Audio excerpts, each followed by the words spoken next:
I think there are three key and very common challenges to people in that position. The first one is, am I actually going to be caught out?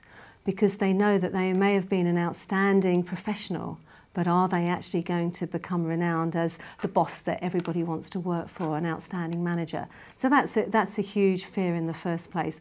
Secondly, to achieve that, then what kinds of skills am I actually going to need, and how on earth do I acquire them? And then the third one is, I've got all this going on, how am I going to manage myself? How am I going to manage my team? And how on earth am I going to manage my time? And that often leads into another problem, which is where when the going gets tough, naturally they go into their comfort zone, which of course is being the professional and doing the operating. And that then can lead to all sorts of problems, not least for the people that they're supposed to be managing. I think it's always wrong to stereotype, so I wouldn't really like to say that one particular profession or one sector would struggle with this transition more than any other.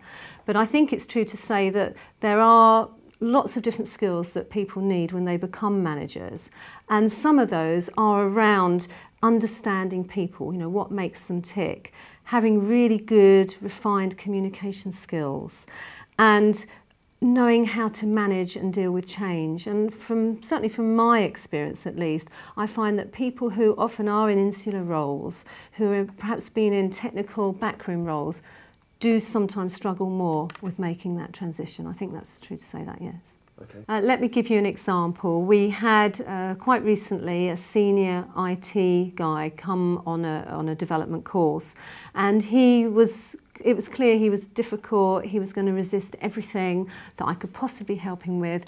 He knew he was an IT specialist, but he really didn't feel that he needed to learn the people issues.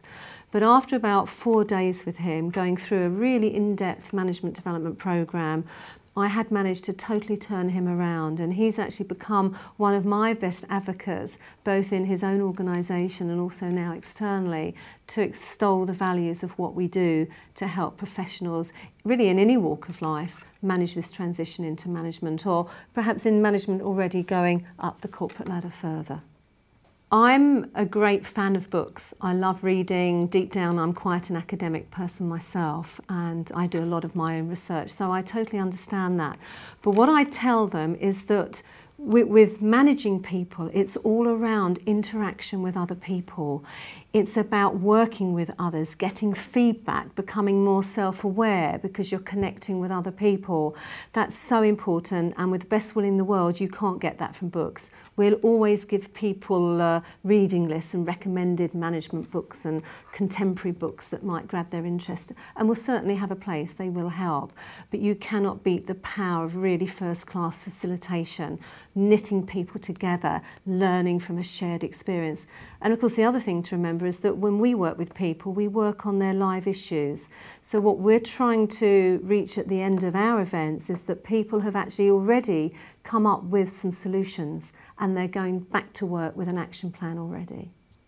I think if I were answering that question maybe 10 years ago, I would say learning a lot of these more advanced interpersonal skills, etc. That's really for your career progression, as you say.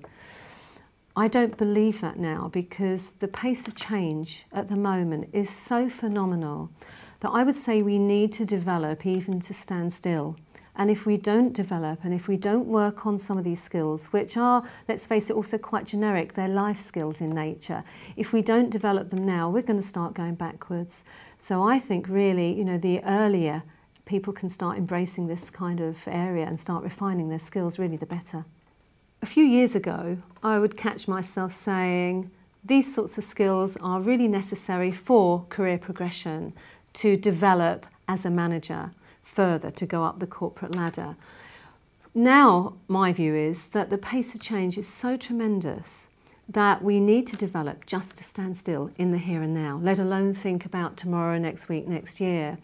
And if we don't do that, then we're surely going to start to slide backwards. So I feel that the earlier people can start learning these skills, these life skills really, so much the better.